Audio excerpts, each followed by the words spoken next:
Hi, I'm Tess Schultz with Tulip Square, and today I'm going to show you how to make these cute, scrappy shamrock coasters 4 different ways. So they're all the same but different. So let's head over to the sewing machine and I'll show you how to do it. I'm going to start with the scrappy shamrocks, and then I'll move on to the ones with the scrappy background. So there's 2 ways to do it. Here I've cut a bunch of scraps into strips, and I'm just going to lay them out. So basically you just want to make sure that once you have your seam allowances accounted for, that you'll have at least 3.5–4 inches to play with this way, so that your little shamrock template will fit for you to cut that out of. So we're just going to sew these together, and then I'm going to make another one that's just going to have 4 pieces of fabric, and I'm just going to sew these 2 together, and then I'll sew these 2 together, and I'm staggering them on purpose just so that it'll look a little more interesting. So first I'm going to sew these together, and you can see these lines are kind of jaggy. Doesn't matter, as long as you sew a nice straight line. You can trim it off after if you need it. In any of these, I'm just going to press towards the dark fabric. Now I'm seeing which side is straighter, and I'm not going to overlap these by a lot, just enough to make it a little bit more interesting. And this is the one time when you don't want to line up those seams. Well, I don't anyway. You might want to. Now I've sewn those together, and I've got this block right here. It's obviously a lot bigger than I need, but I just need this section right here. So I'll go give that a nice press, and then we'll cut our shamrock out of it. And for the second version, I'm just sewing these stripes together in pairs. Then I'm just going to sew the pairs together. And as I sew these pairs together, these lines don't need to be perfectly straight either. They need to be straight, but they don't need to be parallel. They can be a little bit wonky this way and that. As long as they're not curved, then it's fine. Okay, now we're going to go press both of these, give them nice and flat, and then we will put our shamrock onto them.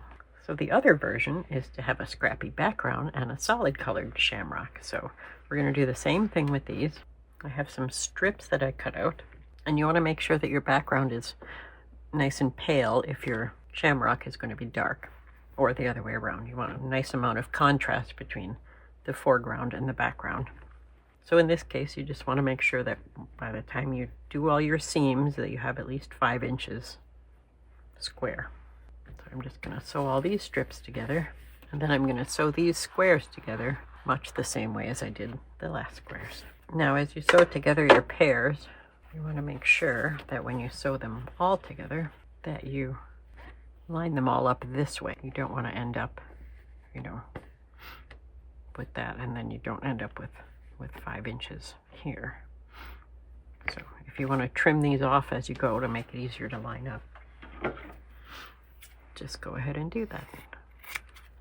So now I've got these 2 sewn together, and I did line up some edges, but I've decided I don't want the 2 yellows together, so I could trim that piece off, but I'm just going to flip it over and sew it, and then I'll trim it off afterwards.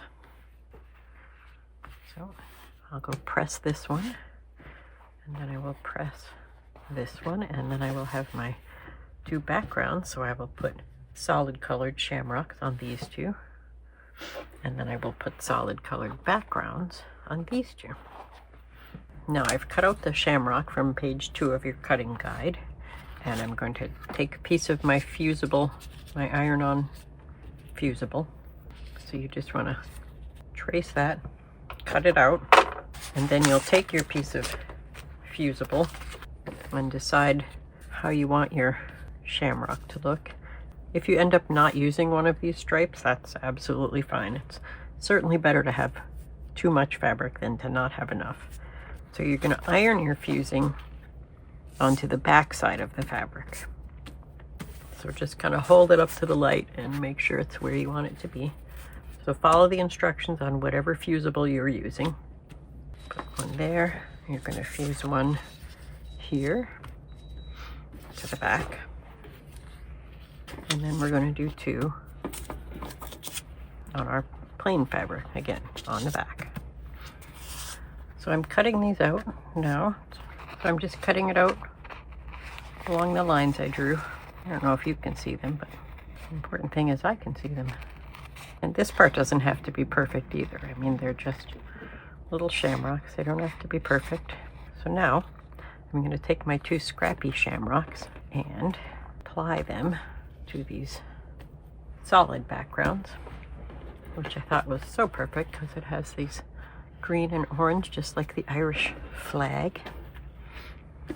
And then I'm going to take my Scrappy backgrounds and apply solid color shamrocks to them.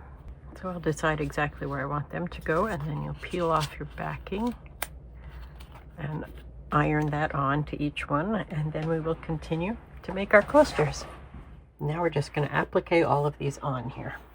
So just do a nice zigzag, a nice tight zigzag, or a satin stitch, or blanket stitch is nice for these two. You want to do a slightly tighter stitch on these ones that have the scrappy appliques. A scrapplique, if you will. Just because you have these edges here from where the seams are. Go slowly over little areas like that, just to make sure you catch all the layers. So we're going to do that, and then we're going to come back and we're going to trim these two to the same size. So we're going to trim those. And then we're going to assemble our coaster. So you take your front piece with your scrapplique on it, and then you'll take your batting and your backing piece. Put the batting behind the back fabric. And then you want to take your appliqued front, flip it over, and you're going to sew almost all the way around. Just going to leave a little opening so that we can turn it right side out. And I'm going to back tack just a little bit on each one, just so that it doesn't pull apart when I'm turning it right side out. Just taking one stitch at the corner there, just to round it off a little bit. I'm going to turn the whole thing right side out. Now on the open end, we're going to fold this in. Now you want to go and press this nice and flat, okay? Now that's nice and flat. We'll just do a top stitch close to the outer edge. And I'm just going to overlap it on this bottom where it was open, so that will not only serve as my back tack, but it will reinforce that one seam that wasn't stitched. Now, however close you go to the edge, just try to be uniform all the way around. As you approach the end, just make sure you line it up nicely so it overlaps and you won't even notice that. And there's your coaster. Well, I hope you liked that little project. Those were easy and fun, don't you think? And you can have some done in time for St. Patty's Day and have a green beer on them or whatever else you might be drinking. I'll probably be having a Guinness myself, so I'll be sure to use one of these. So if you liked this video, hit the little like button, and don't forget to subscribe and hit that little bell if you want to be notified every time we put up a new video. Make sure to check out our website at tulipsquare.com, and we will see you next time with another fun project. And until then, happy sewing!